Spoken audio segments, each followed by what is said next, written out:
Unpack your knives and stay. Yes, stay. Welcome everybody to another episode of the Top Chef for RHAP. Gang's all here. Hi, guys. Yahoo! Yeehaw. I say yee, you say ha. Yee. Ha. Yeah, there we go. Hi, Kurt. What's up? Like a good call and response. I'm okay. I don't know what to say. Top Chef Canada. They finally left Toronto area. We're putting the Canada in Top Chef Canada finally. LaTanya, welcome. We're gonna do cowboy today. We're gonna cosplay cowboy. Not a single mention of Cowboy Carter at any point during the episode. I think it might be copyrighted and they're not allowed to. Sure, but some lyrics in there. That's also possibly copyrighted. Yes, we discussed this before and I was on the opposite side, but now we're talking about Beyonce, so all bets are off. We're all here together. This is great. I love it so much. We're all here together, and this is my last podcast in this haunted mansion. Yeah, don't scare people by saying this is my last podcast and then have a little bit of pause. LaTanya's not leaving us. She's just leaving Chicago. I am leaving Chicago, maybe forever. Who knows? Who knows if I even come back for holidays at this point? Well, we're early in the podcast, so let's just get into it. Top Chef is not the only one who ventured to Alberta this week. If you're watching the YouTube video and don't recognize the wall behind me, I too am in Alberta this week. It was convenient, I guess, that I watched the Calgary episode on the flight to Calgary. But it was really fun to be like, hey, I'm going there. I'm gonna go there. I've heard of method acting. I do really also like method watching. So yeah, yes. I'm really committed to the podcast. I don't know if you can tell. So we're all going to Milan, right? Don't. Oh yeah. Threaten me with a good time. Can I sail there? I think so. Yeah, there's cruises that will go. Done. Maybe not specifically to Milan, but to Rome, and then you can train to Milan. Okay. Yeah, you probably need to do transatlantic to London, and then you'll have to get up. Yeah, it'll be a series of trains and planes. I'm more than happy to be on a series of trains. Y'all have no idea. Yeah. We are in Calgary. We go right down to the middle of Calgary to, I can't remember the square. It's like Olympic Square, more or less. We're just going for that. We're talking about Stampede.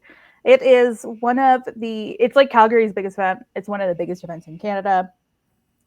Thousands and thousands of people go to this every year. And one of the traditions is the whole city gets together and makes pancake breakfasts, and you can go to them.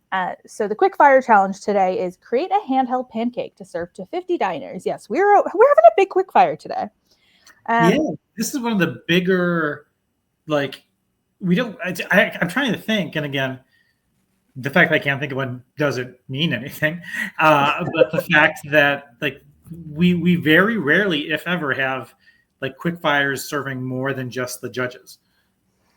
Yeah, and the guest judge for the Quickfire, her name's Connie D'Souza, and this is an interesting one because I met her one time because she was the celebrity chef at an event we worked on many years ago, and she was very lovely. And actually, one of the other diners at the dinner, I think his name was Joshua, he was also the co-celebrity chef at this event. So I was really excited to see her. That was fun. And she was cool. And she was a Top Chef finalist. Yes, Top Chef actual Canada. Yes. I just want to listen to her say Chuck Wagon. What I love, Calgary accent is so specific, and I love it. I love that so much. That's all I wanted for the rest of the episode was her talking about Chuck Wagons. But that's not what we got at all. Instead, we got something traumatic and upsetting for me. I was worried for you watching this episode. I was worried, but for a different reason. But we'll get to it when we get to it. Okay. This episode, more than any, made me realize that Massimo is the only Canadian on the show. We've been saying this. By that I mean I specifically. But I think it's because he's so spicy Canadian. He's No, so he's French Canadian. He's from Quebec. That is what they're like. Yeah. That's just Quebec. Wow. Okay. I can't imagine what he's going to be like in Milan. Like, that's all I'm going to say. I'm excited. Fingers crossed he makes it there. Like, at least have one from each, province. And Kurt, how many provinces do you think there are? Well, are we counting territories separate from provinces? I know the answer is yes. Yes. Oh my goodness. I believe that there are 2 territories and 7 provinces. No. Okay, but I said it, but LaTanya, I had you fooled. I mean, you said I believe, and I believe what you believe, Kurt. Sure, there were 2 territories prior to 1999, but there are 3 now. Thank you, Nunavut. Oh my God. Welcome. And then 10 provinces. Oh. Okay. So that would just be that would be the cast. It would be the whole cast pretty well if we just did one from each place. Now that the geography's over, can we talk about the fact that these chefs are trying to take our jobs? Because we are the only ones that get to talk about the fits and the hat. I know, and they look so good. I loved Yeehaw Kristen. Yeehaw Kristen was one of the best Kristens that we've got in the last 2 seasons. But I thought it was Yahoo. Yeah. I've never said Yahoo. I'm a Yeehaw girly. Okay. We'll allow it. But yeah, saying we look good as like a judge's, like group, I really enjoyed that because they did look good. And I did want to remark on Tom's hat, but the chef testants beat us to that. How could we not mention Tom's hat? Something we love so much, and it's so fitting here in Calgary. What are everybody's thoughts on pancake breakfast? I love a theme. So I would be very into this. I love like a Pancake Tuesday, like going to the church and having a Pancake Tuesday like dinner. I would very much enjoy this tradition. I will always pick a waffle over a pancake. I think I feel the same. I couldn't tell you the differences other than structural. Yeah, like the batter is pretty well the same. I just like a waffle because I love that the pockets hold onto the butter and syrup. Yep. Where I feel like a pancake just like makes it, like it just sucks it up. And then I have to put more on it. Yeah, it just all goes to the plate. Whereas it's like the English muffin of versus toast. It's like the waffle is like nooks and crannies. Yeah, although I'll never pick an English muffin over pretty much any bread vehicle. Oh, wow. I like a pancake. I'm not going to like intentionally be up for breakfast though, unless it's a very important, like we've made a plan, I like weekends, especially for debate coaching. Weekends are very seldom because tournaments happen on weekends. So when I do get a free weekend, I like to spend my time at home in like a plush bed situation. Mm-hmm, if I'm in a hotel and people are bringing me breakfast and that breakfast can include a side of pancakes, I am one of those bitches who is going to order buckwheat pancakes if they are an option. Oh, okay. You know what I love is like a table pancake where you go out for breakfast with friends or whomstever, and you all get your little like savory dishes, but you need one table pancake. Friends or enemies. That too. For breakfast. I was going to say when I go out with Ethan, but I feel like I mentioned him too much on the podcast, Did you see? He's your husband. Okay. I want to go back to my podcast. I want to go back to whomstever. Is that not a word? It may be. I understand it contextually what it is meant to communicate, but I don't think I've ever seen anybody or heard anybody actually use whomstever in a. Really?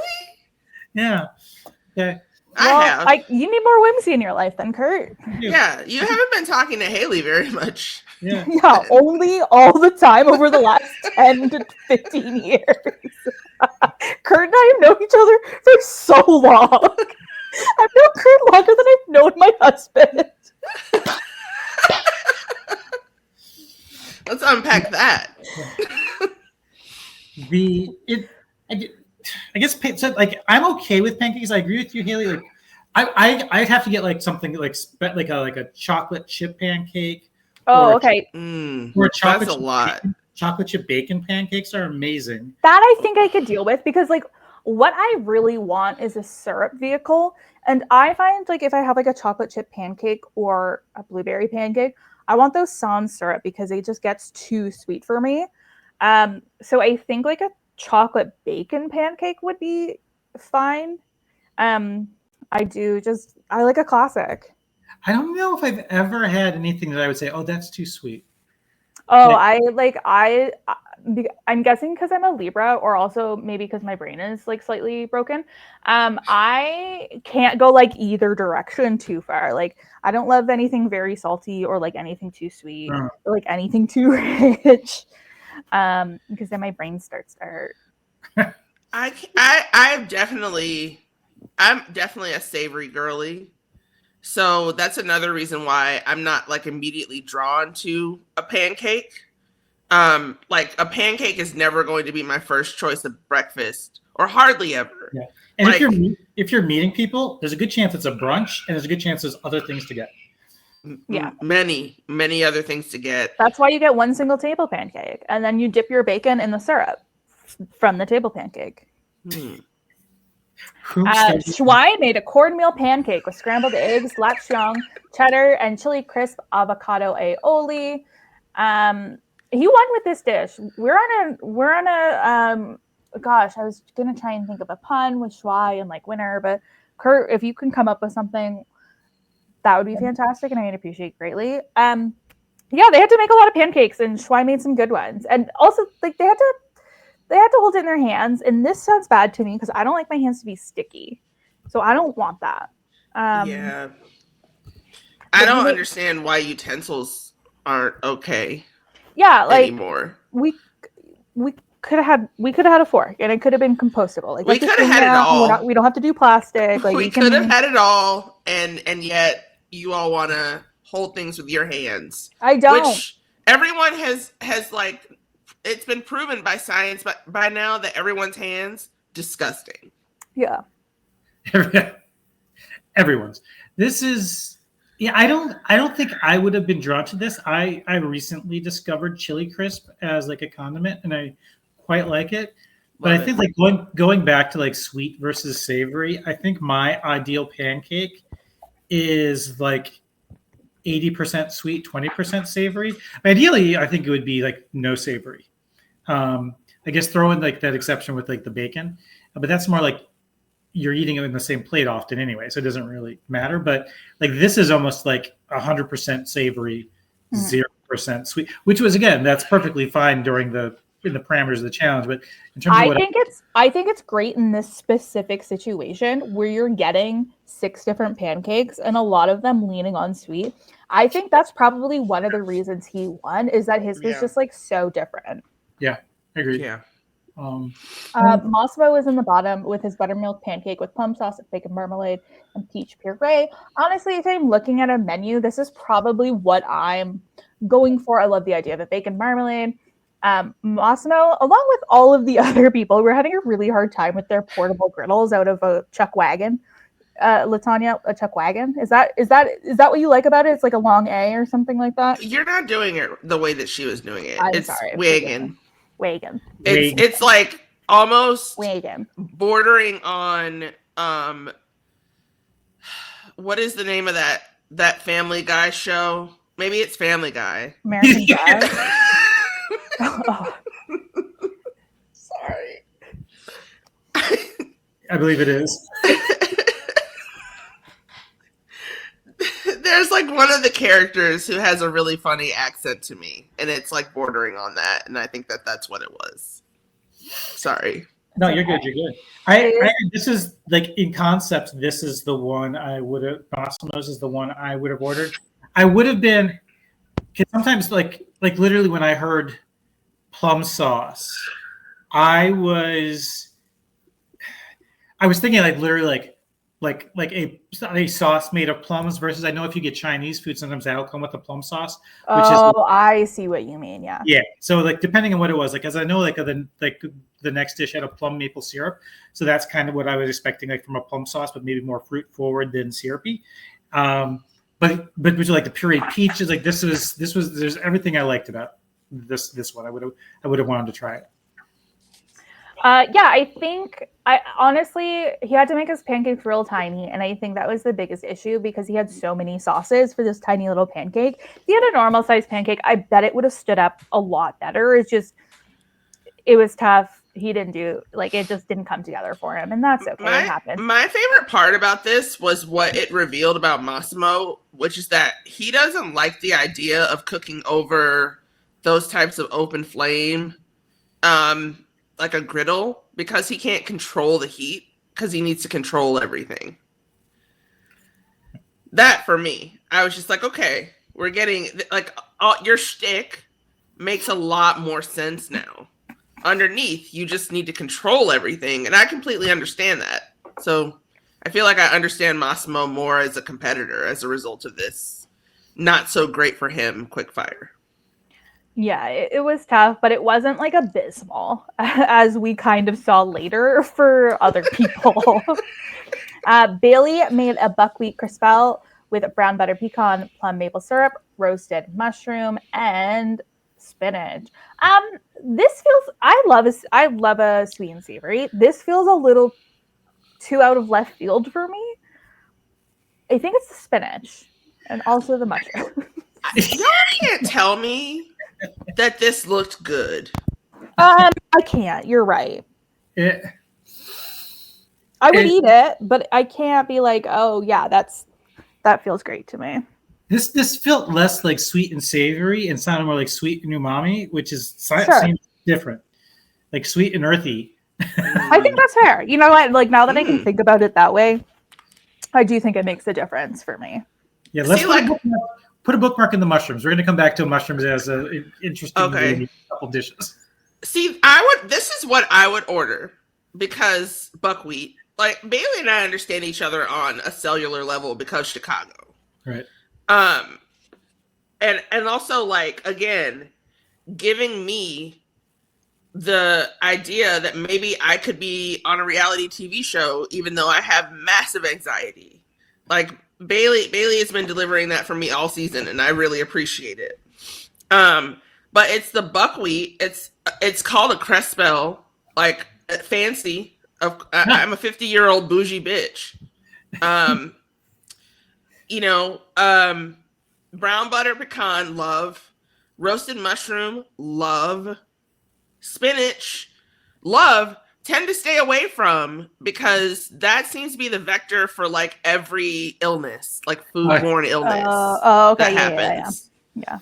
So whenever anything has spinach on it, I'm like, better not, because we don't know. Let's not tempt fate on it. I like you had me up through plum maple syrup, and then there's like this weird left turn into roasted mushroom and spinach. I think it's one of those things where I would like need reassurance. Like if this was on a menu, that would mean that it's been like through several test kitchens and diners have ordered it on repeat, and there's it's run the gauntlet. Whereas and so like I would be able to say to like the server, oh, this sounds really good, but the roasted mushrooms and spinach, really? Like I know it sounds weird. I thought so when I had it, but I loved it. Our diners love blah blah blah. Whereas here it's like she just came up with this. And so I think that's a fair. I think that's a fair. That's fair. It was in the top. Yeah. And I would feel weird ordering this without the mushrooms and spinach because it feels like, oh, that's what makes this special. Mm-hmm. So, but I'd still get Massimo's before this, but I get this one before Schwei's. Lana made cream corn hoe cake with sausage, poached peaches, and a peach and white hibiscus syrup. I love the sounds of this. It's basically like a McGriddle without the top bun. Yes. And it looked really good, but like I understand what they were saying, which is that like it felt more about the sausage than the pancake. I thought maybe if it was like a sandwich, she made a sandwich, that would have like taken her further. But I think they said that the pancake itself was pretty dry, and then she'd have to make 100 of these little pancakes, and that's just too much. So I get it, but you know, the consistency. I don't know if you all have ever had hoe cakes. My grandmother, my grandmother used to make hoe cakes quite often because she made them once, and then I was just like, I can't live without hoe cakes now. And also the name, like I got to say hoe as a child, so I was in, and she was like, damn it, I wish I'd never done this for you because you never would have known about it. And now I have to make it all the time. Yeah. So when she said she was making a hoe cake, I was very excited. But the consistency of a hoe cake is very hard to master, and mass producing them is not a thing. It's just not a thing that you can do with one person. So I was really concerned the whole time. But you're right. This does sound like a McGriddle, and plenty of people love McGriddles. I don't, but they are beloved for a reason. I hoe cake aside, I love peaches, so I think I might have got this. Yeah, I've had very few floral foods, so like a hibiscus syrup and elderflower liqueur. I tend to like rose syrup. I that's just not something that I steer toward. So we'll see. Like this, I still would. I think I still would have tried it because it was kind of like peach and white hibiscus syrup. Mm-hmm. Cesar made an XO pancake with basil and Chinese sausage, brulee tomato, and candied mushrooms. The tomato on this seemed a little weak. It was just like, here's a tomato, enjoy.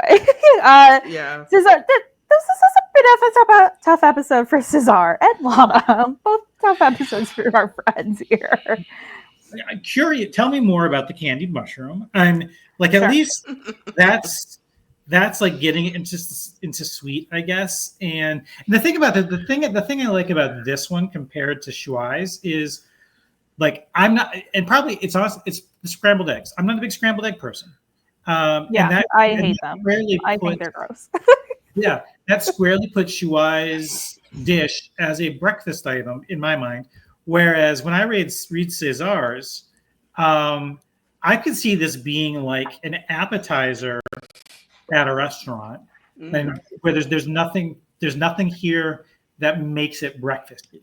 I'd say the basil and Chinese sausage, not necessarily breakfast. Even pancake, an XO pancake with these ingredients, I would put this more as maybe a brunch item to share, or even you could have it as a dinner appetizer. Sorry, Latanya. Did you have more to say about the XO pancake? Well, why was the tomato bruleed? I think Cesar just like loves an adjective. Okay. I can totally buy that. It's just hilarious to me that there are times that there are sometimes that Cesar, I don't know what just happened in my brain right now. There are sometimes that Cesar, because I'm literally looking at his name as I said the wrong name. I apologize, Cesar. There are sometimes when he is like, you know what I'm going to do? And then you're like, you're going to do what? And it's amazing. It's like the best thing that anyone has ever had. Right. And so when he said all these things, I was like, wow, like he's about to be on the top with this. But no, that is not what happened. So I was just thrown for a loop for the entirety of this episode. I don't know if either of you can answer this, but like I think in my mind, my question was like, to brulee something, is it literally just like taking the torch to it, or do you need to have like some like sugars on there that are to caramelize with the torch for it to be considered bruleed? Yeah, that's a good question. I just took it as he like honestly like threw on the flat top for a minute and was like, we're calling this bruleed. Okay. But maybe he did something else to it.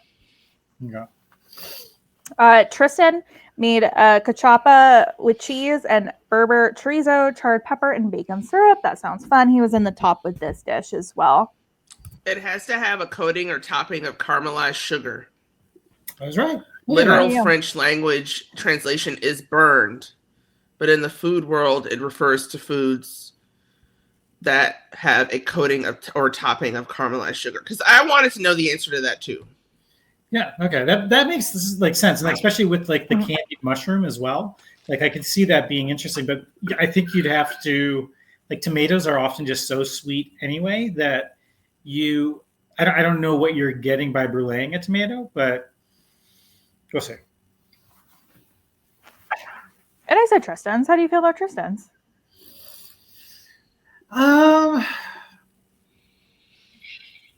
Yeah, that's about it. Cool. Yeah. All right. That's fair enough. No, there's anything that jumped out as ooh. So, I also was getting like I didn't get the feeling that Tristan was extremely enthused about the challenge. No, he wasn't. Was he? No. You know what? There's like been a few challenges where he's like, I kind of hate this. Yeah. Like Tristan, you're on top chef. It's all about weird challenges. Like just it's kind of refreshing though, because there are some challenges that I am sure that chefs who have won this program have hated, absolutely hated, but they had to like pretend that they were like all up and excited for it.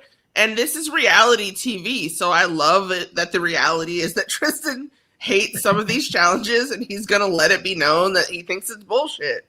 Because I kind of agree. If I had to serve 50 diners handheld pancakes, I would probably crash out in a way that no reality television producer has seen. Especially if my father had just died. Yeah, exactly. I think Tristan's doing great. Yeah, yes, completely.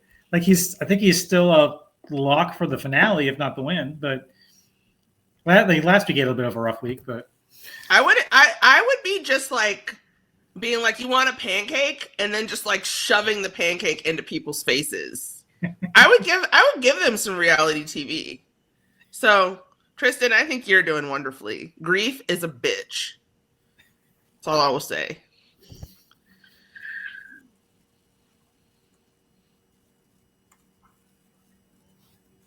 And let's get into the elimination challenge here. Create a dish that incorporates beef and berries. I was pretty excited about this. It felt like the most Canada-focused challenge we've had in a while. Alberta beef is like the best beef in the country. Like it's very well known. Like it's just the best market of beef in the country. That's also possible. And then we also had guest judge Denia Belzer come on and talk about the importance of berries, especially in the context of the First Nations population in this area. And I loved hearing about that. It's something I've been asking for all season. I'm glad we at least got like a tiny, tiny portion of it. And I thought this was like a really fabulously simple challenge. That I think the chefs, there was an opportunity for them to do a lot with this. And I really, really enjoyed it. And I wanted all of these. So we were dealing with 6 different berries: hasket berry, elderberry, Saskatoon berry, gooseberry, chokeberry, and blackcurrant. The chefs were able to pick which cut of beef they wanted, and then they drew knives for their berries. And our guest judge did like a great explanation of each of the berries and why they use them, how they use them, what kind of flavor profile to expect. And I thought that was really fabulous. And just like fun hearing about different berries. Like it's just so, you just don't always think much about berries and then you hear all about them. And I like that kind of stuff. Yeah. Kurt loves himself some berries. I'm just going to put that out there. Yes. And like where my mind immediately went was where I lived in Chicago, there was a a burger place that had these like, I want to say it was like a blueberry bison burger. But it was kind of like a bison jam or a bison sauce. So I love I love a cut of meat with a berry glaze, like assuming that they go together well. Because like maybe like I'd say a couple of these I'd like heard of and had, a couple I'd only heard of, and a couple I was like, huh? Like the Hascat berry, was that the one that was described as like the long blueberry? I think so. Yeah. Yeah. I mean, it looks. Yeah. I've heard of all of them. I haven't had all of them because like some of them are very specific to like the prairie region of Canada. My grandmother had a gooseberry bush in her backyard in her house, and she had her house, and so like that was fun to see the gooseberries like that. Are those orangish? The ones she had were like very green, and so I wonder. I think you can get orangish ones. I wonder if it's like a different type, or we just always pick them when they are like pretty ripe, or like they're not quite ripe because like they were sour. I remember them being very sour. And they were doing some like interesting cooking techniques because it was so simple. The chefs really had to make perfect dishes. And we did see some instances of that. Shuai came into this challenge with an advantage, and it felt like they said he won this advantage in the quickfire, but I do think it was from his elimination challenge win last week. Because at the end of this episode, or this judging, spoiler alert, they told Massimo he has an advantage going into next week's elimination challenge. So I can only assume it's from that, but it's hard to remember, man. It's just hard to remember. So stop doing the things from last episode that impact this episode. Yeah. So Lana, she had a New York strip and Hasket berries. She made grilled steak with Parmesan, Hasket berry condiment, and smoked Hasket berry jus. I liked where she went with this. It was one of those things where I think it was a really good dish, but just all the other ones were better. We do see Lana get eliminated this episode, which is devastating. I felt like she never could quite find her footing, just in the competition. I think she made what was probably like a very lovely dish. It sounded like what they were saying they didn't like about it was like they were picking at the littlest things to like be like, okay, this is like where we are in the competition. Just like the littlest things separate each other. Yeah, this was not one of the episodes where somebody had like a glaring mistake, like, oh, the dry ice completely froze my entire dish and no one's going to be able to eat it, or this is all raw. So yeah, this was it was going to come down. There's always at least one or two episodes at the end of the season where it is very much coming down to kind of nitpicky stuff. And part of my brain is always, oh, is this going to be one of the episodes where they don't send anybody home? I'm like, no, that never happens on Top Chef. No, everyone's going to go home at some point. Not a double Shantae or whatever. Yeah, or like there's no lever where you pull it and Michelle Visage falls into the dunk tank and you get to stay for whatever reason. Yeah. Which side's my microphone on? That was obviously rigged. I watched that season of Drag Race recently. That was so rigged. Anyway, their issues with Lana's dish. The steak was over rested and like the sage was too heavy in one of the condiments, and the condiments mixed together too much. It's like, okay, cool, sure. And it's so unfortunate because I still remember like one of the last things she said was, oh, and like it felt like the sage was one of the last things she added to the dish. Yes. And, like, it's just a flavor she's always like a flavor profile that she's always liked, and she thought it could like add something to the dish. But like I've had dishes with sage in them before, and they can be very overpowering. Sure. I've had a sage beer before. Oh my god, it was horrible. Like it was like, so like you can overdo it on the sage, and so. And I think part of it is that like they wanted so much focus on the berry, and we saw that with a couple of the other dishes where they're like, I can taste the pomegranate. I want berry and berry alone. So the sage just threw it off. Latanya, I'm sorry for your loss. I was you. wondering if you were even going to show up, given you have no one in the draft left. Kurt, she's gonna leave. I was having an allergy attack. But yeah, that too. Yeah, so the last person in my draft, now gone. I have nothing but hopes and dreams for the two of you. And by the two of you, I mean, Haley, please win. Because Kurt, I don't even know if I like you anymore after what you just said. But yeah, it's also just the still no black woman will have won this show after, Lana came in proclaiming that that's what she was here to do. And she got so close, like leaving the cook before you get to go to another country is wild and awful. And but I felt when the second that she said sage and she started talking about how into those types of aromatics she was, I knew that there would be an issue, because the cool thing about beef and berries is that you can literally just do what we have been asking contestants to do on this podcast forever, which is be as simple as possible. Figure out a preparation for your berries, figure out a preparation for your steak, infuse the berries in steak, have those be the two ingredients on the plate. Mm-hmm. Because it seems like that's what they wanted to have happen. Yeah. And it was these aromatics that were standing in the way.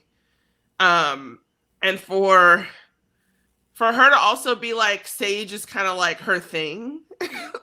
I also felt really bad. This was just a rough episode of television to watch. To be fair, she did get to go to another country. Yes. Well, why? Yes. And but I so do did have, every other contestant. I do have faith that she'll be one of the people who end up in Milan as a pick two people to help you sous chef the day. But we're gonna see Lana in Milan. It'll be Milana. We're fine. That's we're how good. There's something we don't want to talk about. Massimo made tenderloin and elderberries. He made a tenderloin umeboshi with pickled elderberry sauce, smoked kohlrabi, and elderberry soup puree. He won with this dish. He just kind of he was no French techniques today. We're good. And then Tom was like, you use 3 different French techniques. And Massimo was like, my bad, dude. I tried my best. I forgot. He can't help himself. Didn't Tristan or Shuai called him out too? Yes. Actually. Which judge do you think got the elderberry circle that fell on the floor? Right? Because one fell on the floor and he just went, he frisbeed it onto a plate. It had to have fallen on the contact paper side. Yeah, the contact paper side. Yeah. Oh, that's what I was thinking. And it looked like he was making it extra too. So I think that he should be good. But still. This was one of those dishes where I could not relate to anything in the description, to latch onto in terms of giving my brain an idea of what this would taste like. I don't do umeboshi or bashi. I've never had what it is. Berries. No. I think I've had kohlrabi before. Not me. Not enough to spring it back into my mind, and definitely not smoked kohlrabi. I know what soup is. I know what soup is. I've heard of soup. Although soup puree, that sounds like pick one or the other.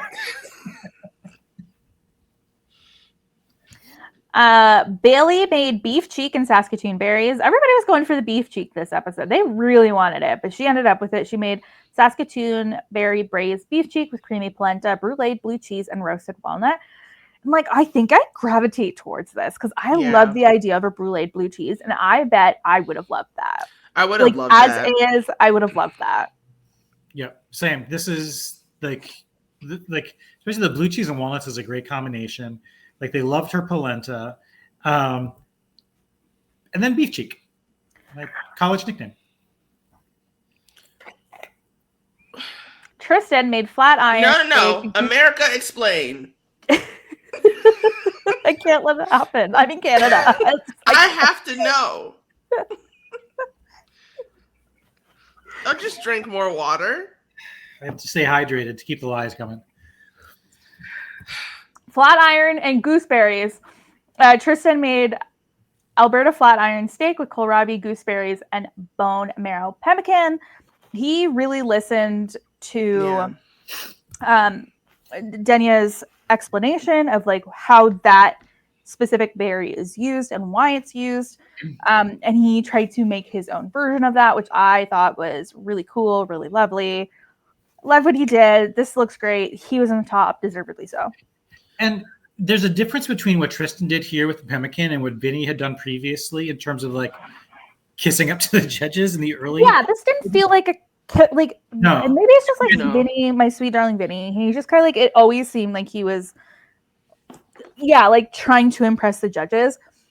Where what Tristan did felt like, I don't actually know what to do with this ingredient, so I'm listening to what the judges say this is used for, and I'm trying to show that like I'm understanding what you're saying. I'm putting the knowledge you're giving me to the test and like showing you that I can do it. He was taking inspiration from what he, like you said, he took in, what he listens to. Girly whipped bone marrow, like that's the part that got me. I am such a fan of bone marrow.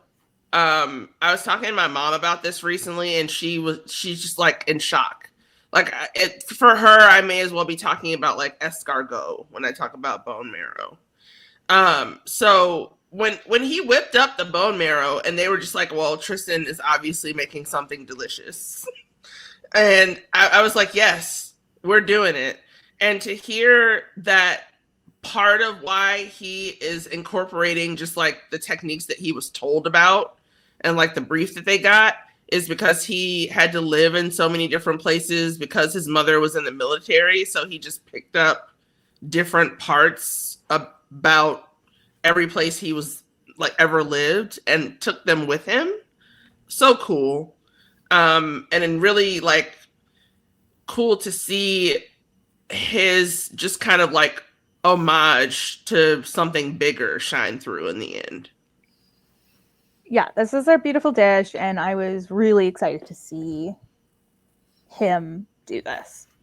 Must have been a lot of kohlrabi in that pantry. Just putting it out there. Or at whatever grocery store they went to. I can't remember what it was, but it was like the Alberta Save on Foods or something. Save 2-for-1 kohlrabi deal. Probably.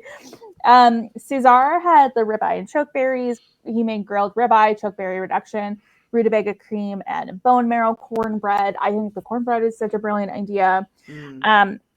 He's had chokeberries. He like grows them in his garden. He was excited.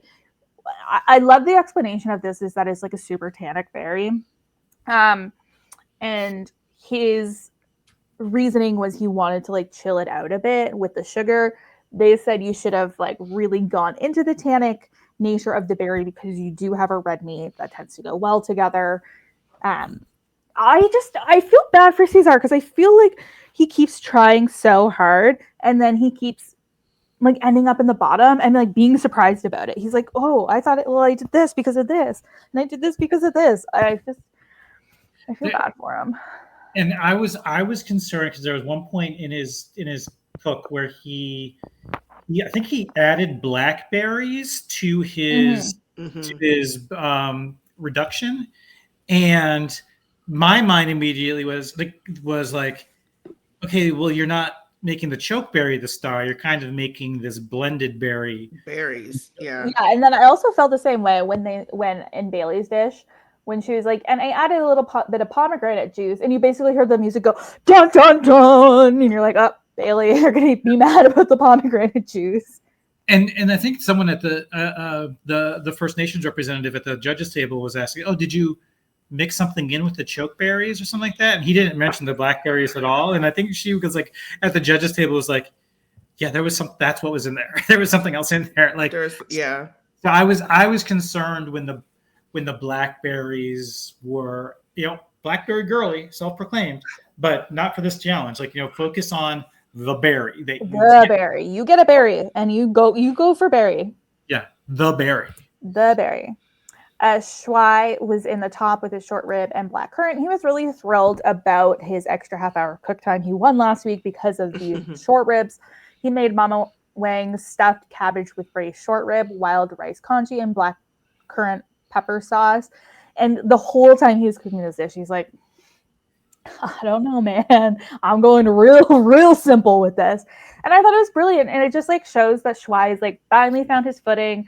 He's just like respecting what he does, and that's turning out in the fact that like the judges are respecting what he's doing, and he just has to be confident cooking the food he wants to be cooking. And it's just like so refreshing to see this from Schwei. It's great to see that when he goes like back in his life and looks at a dish that influenced him for whatever reason, that's when he like cooks the best. Like starting to realize how much your own life story can inspire you in this competition is, how champions are made. So it's been really interesting watching Schwei's edit, just to see, just like how he's been portrayed and how he's been getting so much more positive screen time. And this looked and sounded fantastic. I love that he was just like, I think I made it better than my mom did, and that's hilarious. And like when he was retelling how this was like some of the comfort food he grew up with. Again, the First Nations representative also mentioned like this also took her back to like, it was really beautiful. Like it was really like this was like a gorgeous episode to me. Like it felt so Top Chef to me. We've seen the whole like the story behind the dishes for Schwei, for Tristan as well. And I think then by interesting contrast, there was that slight argument, I think it was last week, between Tristan and Massimo about like Massimo's like, I don't have stories for my dishes. And Tristan's like, I think you do. And so, that's we'll kind of see how if that ends up playing out in the finale. Yeah, I was just thinking how like I could never be on Top Chef because I'd be like cooking from the heart and making like really dry pork chops with shake and bake and mushroom sauce made from sample soup. Like the food I grew up on. This traditional Irish breakfast of oat cereal and marshmallows. These Lucky Charms just were everywhere when I was growing up. Yo, I've been hyper fixating on lately, and like maybe I should save it for the end, but I'm not going to, and that's Fruit Loops. Like I was at my in-laws recently, and they had gotten one of those like big things from Costco where it had like the 3 different cereals and like little cups in it. And I said to my mother, I'm like, oh, can I have one of these Fruit Loops? She's like, yeah, go for it, and like take more home. So I did, and now I'm just like, that's all I want is Fruit Loops. I think I am in my breakfast cereal era right now. I just love a cereal, and I love love eating Rice Krispies. Like nothing in it, just like milk and Rice Krispie, and it's just like so flavorless, and I love it so much. I'm all about like treating my pantry like a cereal salad bar, where I'm like, this is going to be like 1/3 Golden Grahams, 1/3 Cracklin' Oat Bran, some grape nuts on the top, add the milk. So yeah, it's like you get these flavor combinations that weren't possible before. Yeah, I should get those like containers that you see at like hotel breakfast bars where it's just like you turn it and it's just like the cereal fall. Maybe I should get those. Yeah, those are great. I didn't grow up eating cereal. So like I grew up eating cereal, but not for breakfast. I think it was more of a snack. And I'm also like, I'm particular about cereal because I am weird with food textures, as we've come to know.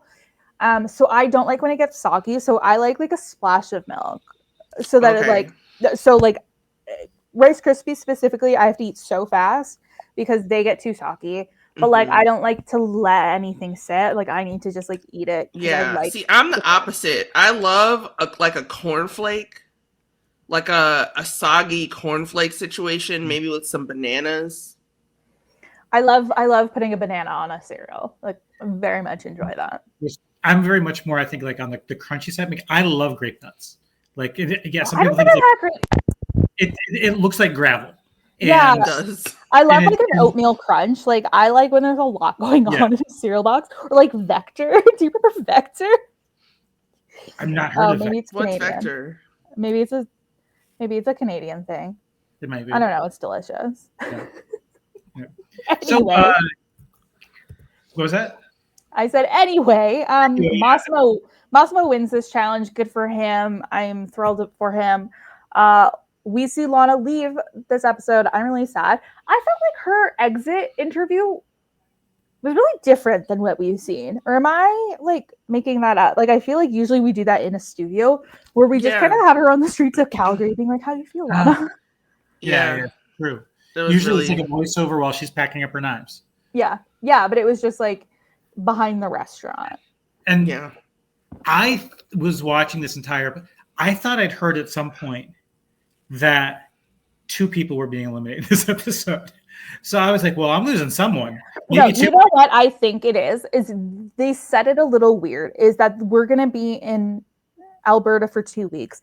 So in Calgary this week, in Canmore next week. We're losing 2 people in Alberta before we go to Milan. Got it. So next week isn't Milan then. Okay. No, it's another Alberta. Got it. Okay. So they did say that it was a little bit confusing how they said that. Okay. That makes much more sense. Yeah. But that's this episode. They also went on a cute little burger date with Kristen, and I'm going to try and go to that restaurant when I go to Calgary proper. I can't guarantee, but I'm going to try, I think. Please do. Let us know. Report back. Because I'd like a burger. I love burger. Burger good. Kurt, what did you eat this week? Okay, I wrote stuff down. So last weekend was the official kickoff to Food Truck Weekend or Food Truck Summer. Much more in line with my life than Hot Girl Summer. So Food Truck Summer in West Michigan, especially in Grand Rapids, is like every Friday. So I think technically the first weekend was last Friday, but the big festival that kicks it off is this food truck festival with like over 40 food trucks. So I went to, it was just one day. I went to that on Sunday. Lots of, like, they had a lot of variety, but they also had a lot. They probably like 4 or 5 barbecue trucks, 4 or 5 like taco trucks, and like 3 grilled cheese. And then they had a variety of everything else. So I had speaking of like waffles and pancakes, I had a waffle on a stick. Ooh. It was, imagine a corn dog, but it's all waffle. That I could get behind. And they had sweet and savory versions of that. I had a sweet version that was like a peanut butter and chocolate waffle on a stick. So that was quite tasty. I had for my entree a chimichurri chicken quesadilla wrap. So they would make quesadillas, like picture like a half circle, so your typical quesadilla. Yeah. But then they, instead of doing it in slices, they would almost kind of like roll it up into a cone. Okay. And then you could eat it as you were walking. And we talked previously about how I'm a chimichurri chica. Love me with some chimichurri. I had a dry, and then I had like way too much beer. And then I went to the first official, my first official like Food Truck Friday just 2 days ago, where probably like half of the ones that were at the Food Truck Festival were there, and then half of them were like new ones I hadn't seen. Probably like 15 to 20 food trucks. And so I had a kind of this pressed Texas steak sandwich. It was almost like a burrito panini, kind of like a flattened burrito, but very good. I had a dragon fruit mango lemonade, which was amazing. Then in terms of like stuff that I made for myself, yesterday I made a Thai coconut turkey curry, which was so good from HelloFresh. This is like, I very rarely save the recipe cards. I saved this recipe card. Was it like ground turkey or like? Yeah. Like, okay. It was ground turkey. Had sweet potatoes in it, red bell peppers, curry powder, coconut milk. It was really good. I'm looking forward to eating the second half of that. Then yesterday was just a nice day out. I went to one of the local breweries, Vivant Brewery, which is Brewery Vivant, which is in an old restored church. And I just kind of sat on the patio with a book and some beers and some appies. And so the apps I got pretzel breadsticks and beer cheese, which was extremely tasty. And then they're kind of known for their duck confit nachos with like this creamy brie sauce. And so used mini napkins for that, also because I'm turning the pages of a library book while I'm eating nachos. So that was really good. And then today for lunch, I did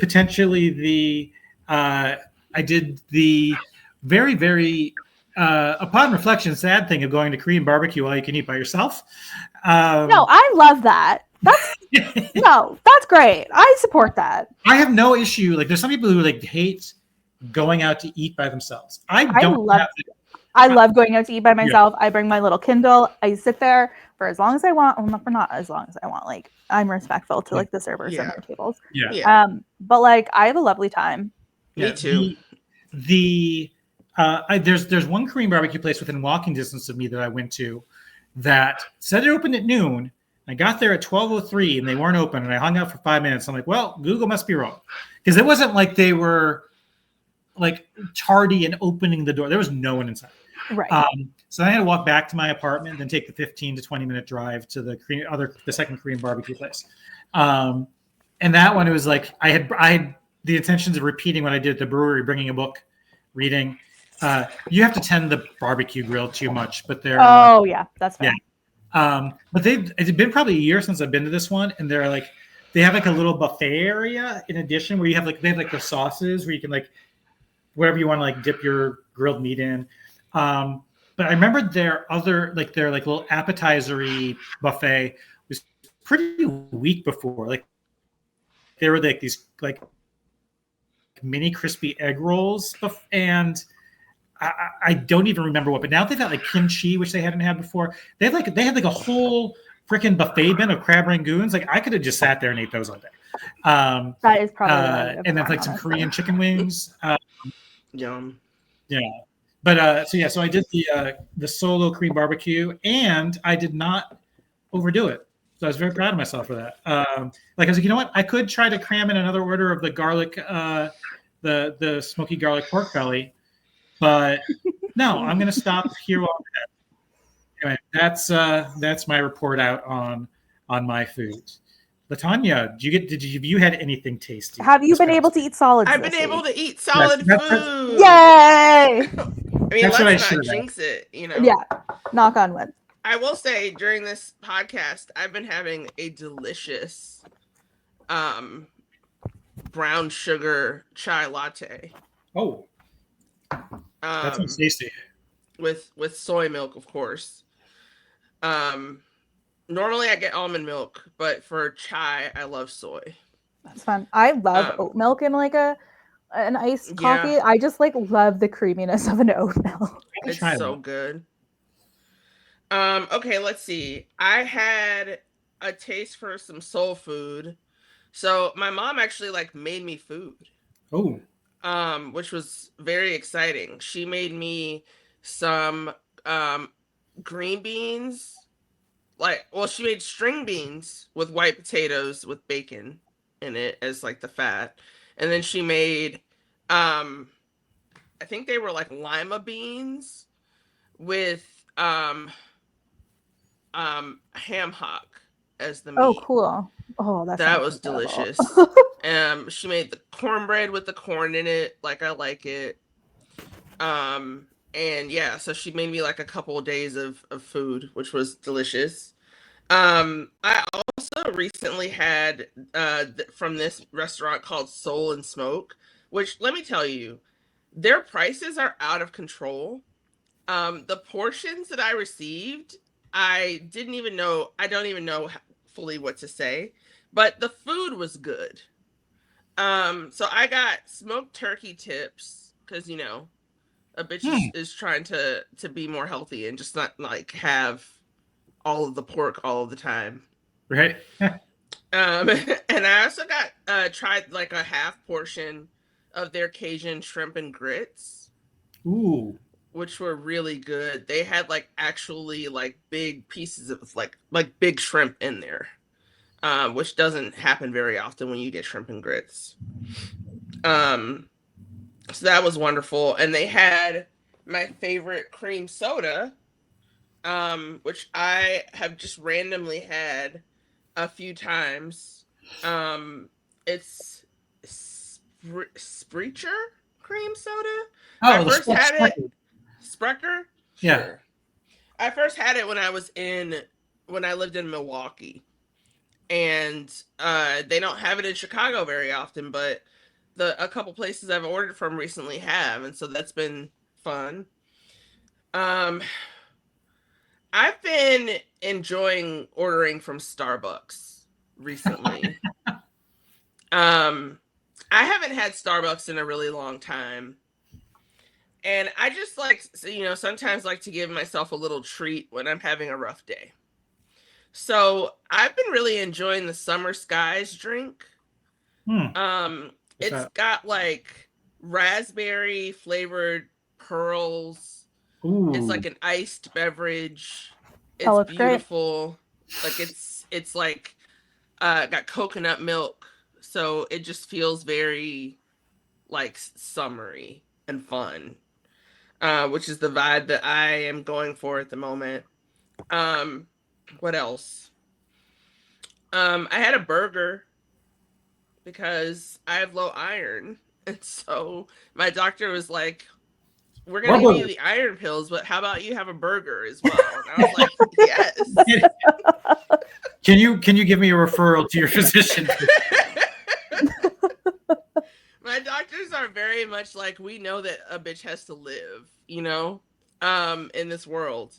Was there So I any? got a burger on a brioche bun with some cheddar cheese. Okay. Got some tomatoes, pickles, lettuce, onion, like the raw onion though. And then some mayo because I like mayo a little too Okay. much. It's a problem. But that was delicious, and I got some sweet potato fries to go along with that. And Hmm. the sweet potato fries come with honey mustard on the side. I was going to ask if there was a dip or a sauce for the sweet potato Of fries. course, there's always a sauce. That's a solid option there. And then the last thing I'll talk about is just because this is my favorite Chinese restaurant, and I'm about to leave the city, so I don't know. Like, part of what's going to be fun is going to be discovering all of the new haunts. Like, what is my favorite new Chinese restaurant, for example? In Chicago, my favorite Chinese restaurant is Ming Hin. I love them. Um, they make I got this crispy pork belly Macau style appetizer that Ooh. was just, sinful. Like, I don't think that I'm supposed to have had that dish. And then the thing that I was really excited for was the oxtail that they make with honey and like black something. I don't know, but it's like a honey sauce. It's So, very delicious. And they actually like include oxtails that have meat on them, which no one ever does. have you been to Chengdu Impression in I Chicago? have not been there, but I've ordered from there before. That was probably my favorite Chinese place. They have this twice cooked Szechuan pork that I think it's cardamom that has kind of like the tongue numbing uh, Mm, element to it. But there was sounds something right.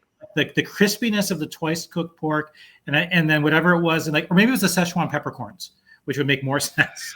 But yeah, but there was something that kind of gave that like that tongue numbing sensation, and then just like the crispiness. Oh gosh, I miss that so much. And every time I've been in Chicago for work, which I can count on one hand, it's like, oh, I'm going to do that for dinner, and then like the end of work rolls around, like, oh, I'm just going to go back to my hotel and sleep. Um, but yeah, that I completely get the whole leaving the town and having to find new haunts to haunt. Yeah. I I know that like I'm doing the right thing by moving to Boston. Oh yeah, Um like it's just not, especially in my profession, the type of job that a person turns down. And so I am very excited. Like, I can't wait to actually go to Boston. Like, I feel like that's when everything is gonna really start. But yeah, I mean, there are some places that I got last time I was there that I'm definitely gonna revisit.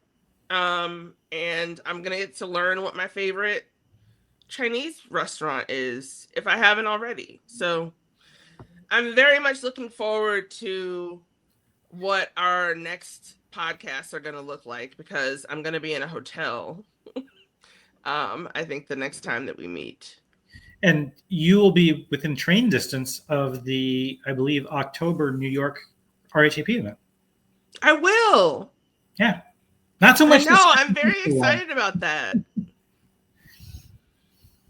Yeah, I'm excited about that. That I'm not far from New York. I could finally go see something on Broadway. And they have all the plays that and like musicals that come to Boston to like do tryouts. I'm very excited. Miss Haley, you got food? You have fancy in cuisine? Yeah, well, like pre-trip, it was like trying to clear out the fridge of some vegetables. So made like grilled, like barbecue chicken fajitas, like on the grill. I mean, like I made them on the barbecue.